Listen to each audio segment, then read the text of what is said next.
Hi, hello, how's it going? This is Ronaldo Hernandez, and today I want to talk about eating low FODMAP carbohydrates on the paleo diet. So I started looking into this once I went back on paleo because, yeah, going back on paleo, I did still experience, gas and bloating.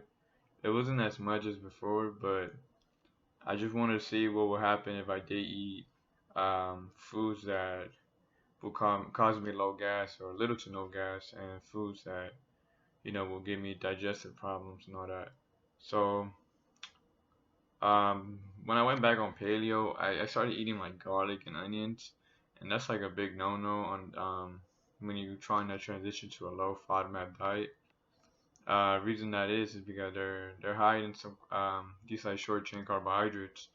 Um, believe it's either it's like a type of oligosaccharide, and this is the one where like do you have a like a glucose end and a fructose chain, or the mesh? I actually got my notes, but so yeah, oligosaccharides are made up of short chains of fructose with glucose on the end, and galacto-oligosaccharides are the short chains of sucrose and galactose units. So anyway, it's a type of oligosaccharide, and onions and garlic are actually among the highest of the FODMAP groups, meaning that they'll be the ones that cause like a lot of gas or a lot of bloating. Uh, the second I took them away out of my diet, I actually felt so much better. Um, since I saw results from that, I started taking more of an action of eliminating the high FODMAP foods and just sticking to the low FODMAPs, and trying to keep attention of the serving sizes to how much I'm eating of the certain carbohydrate. Because even though there are some foods that are low in FODMAP or low in gas, they could still cause some kind of irritation to your gut if you do consume enough of it to cause an irritation. So what I do now is I literally just I'm sticking to like squash. All kinds of squash are mainly okay. There are some squash that says on the low FODMAP list that says that you have to eat a certain amount um and stay under that amount so you can still be in a safe zone to where you don't get any kind of irritation or flare up. Um, that and sweet potatoes.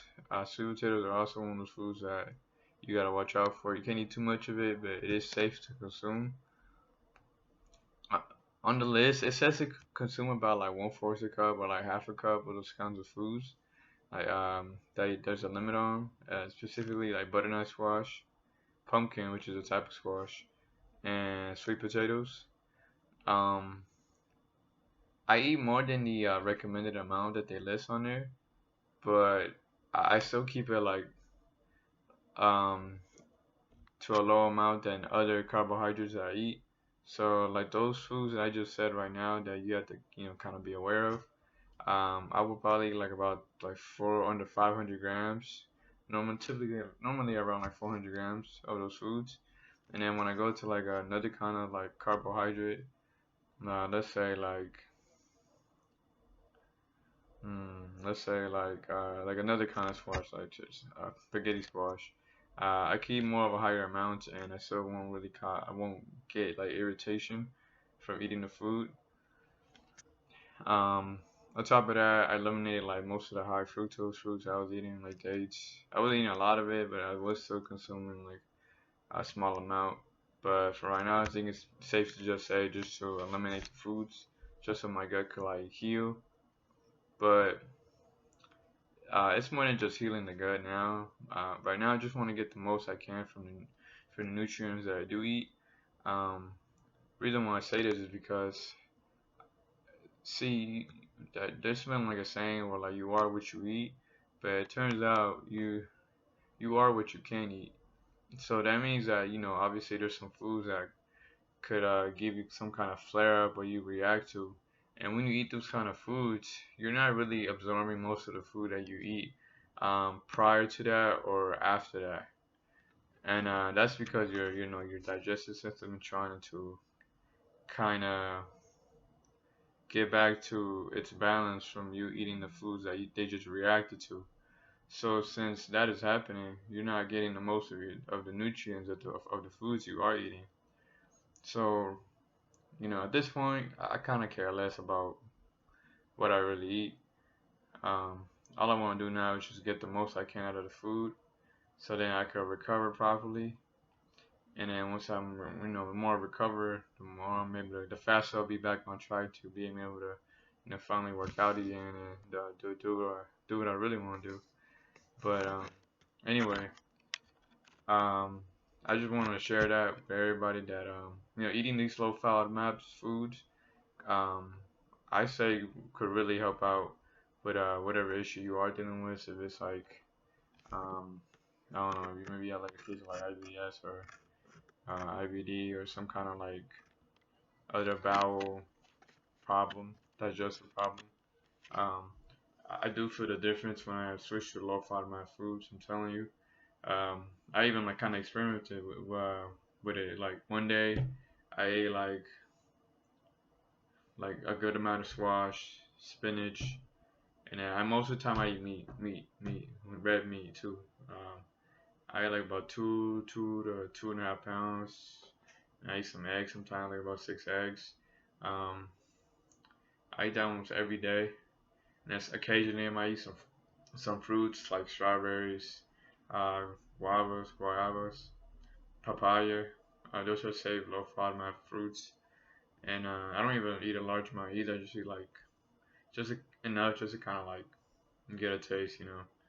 Um, Other than that, yeah, I eat the same thing mostly every day. But yeah, that one day I was eating the low FODMAP foods, and the next day, um, turns out coconut flour is very high in FODMAPs. Supposedly you can get away with like a certain like amount, but that's only with if it's like the actual coconut meat or coconut flakes. And what I did was actually eat the coconut flour, and I ate like about half a cup. And coconut flour especially is like really high, and I believe in like fructose or one of the forms of like oligosaccharides. So being that said, I experienced like a whole different like day. I kind of lost my words, but anyway, that day I ate the freaking coconut flour. I got a lot of gas, like a lot, and I felt really bloated. So, and that was like a day after I just ate mostly the low gas foods, and that was yesterday actually. And today, I ate strictly on the low FODMAP foods, and I haven't really passed gas like at all. It's crazy at all. So, bloating. I think I kind of got a little bit bloated. I feel like it was more because I was actually like full of food.